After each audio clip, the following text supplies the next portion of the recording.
Hello boys and girls, welcome back to RobinsTaste, and today we're gonna go through 4 different role-playing games for different consoles. Enjoy the show. Rogue Galaxy. This game was released 2007, and PlayStation 2 was sadly on the verge of going downhill, so a lot of people were not really invested in buying it. But the few people who have had a really good experience. You travel through the galaxy, visiting different types of planets, and each planet has a story to tell, very similar to Mass Effect 2, where you must go to different planets and invest yourself into the characters, and do a lot of that sort of stuff to be able to continue on the quest. It's a very interesting game with a lot of interesting cast characters, and you always wonder who to trust and who not to trust, and that is an investment for a lifetime. Also, the fighting is not turn-based, and that is of course a really positive thing for a guy like me who's kinda tired of that kind of gameplay. Rogue Galaxy is mainly about the stuff that you don't get to experience too often. You get to craft your own weapons and your own materials in a form of laboratorium, and it takes forever for you to learn how the laboratorium works and how to get the pieces together. But once you do, it was worth every minute of that time. So yes, this is a game that will reward you if you take your time in doing the sub-stuff instead of doing the actual story stuff. Shadow Hearts from the New World.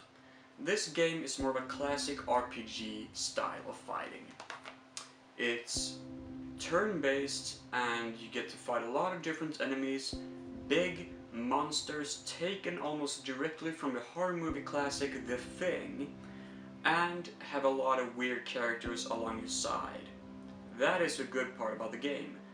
Now, the bad part is of course that it's a bit linear and a bit too tough at moments, as a role-playing game usually ends up being a little bit too tough.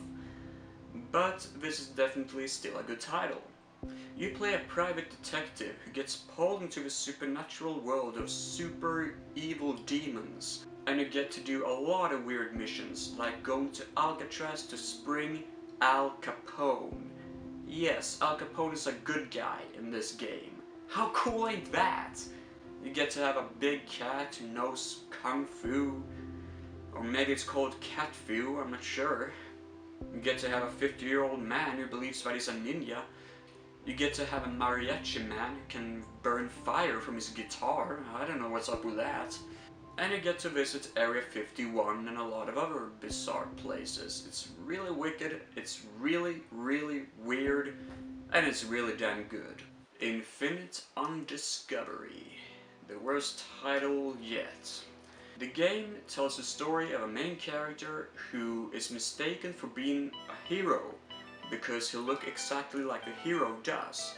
And the main character sort of ends up being spring away from prison and ends up being brave enough so we actually get to enter this organization of characters who's going against an evil king or something. Or trying to save the world. I don't quite remember what it was about. Infinite Undiscovery has interesting environments, some cool soundtrack, and a pretty good plot, but far too many characters. The characters are everywhere, and as fast as you meet a character and he says, "I'm joining your team," you just feel like, oh shit, another guy I have to keep in mind. Who the hell is this guy? What can he do? Oh, never mind, he's in the team. The fighting style is hack and slash and not really turn-based, and that is yet again a positive thing from my point of view.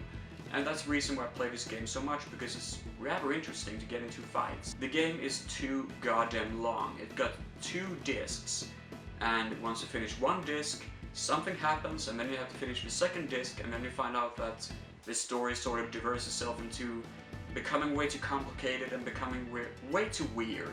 It's like they're finding too much and build up an atmosphere that you really don't get. But I was still playing it through, so I guess there's some entertainment for it. The one game I'm playing currently is very interesting, but I can't really go through the details, what it is about, because I haven't really played it enough. I still want to mention it though. Enchanted Arms. This is a turn-based kind of RPG game with just a very beautiful environment to look at, and some interesting stuff here and there. It combines the story arc of Pokemon, where you use these golems, which are mainly creatures who can help you in the battlefield, and you can collect them all, very much like Pokemon. But what I like about it is how weird everything starts and how strange everything becomes darker. You start off with 3 characters. The main character is mainly just this lazy guy at school, a guy who's really good at school and who everyone wants to have sex with, and the man who wants to have sex with a good guy in school. I'm not joking here, he's a total gay, stereotypical character, and we kinda like him for it. Everything starts very innocently, and here comes a spoiler alert, so if you want to play this game and you don't want to know what's happening, turn on this video right now. You have been warned.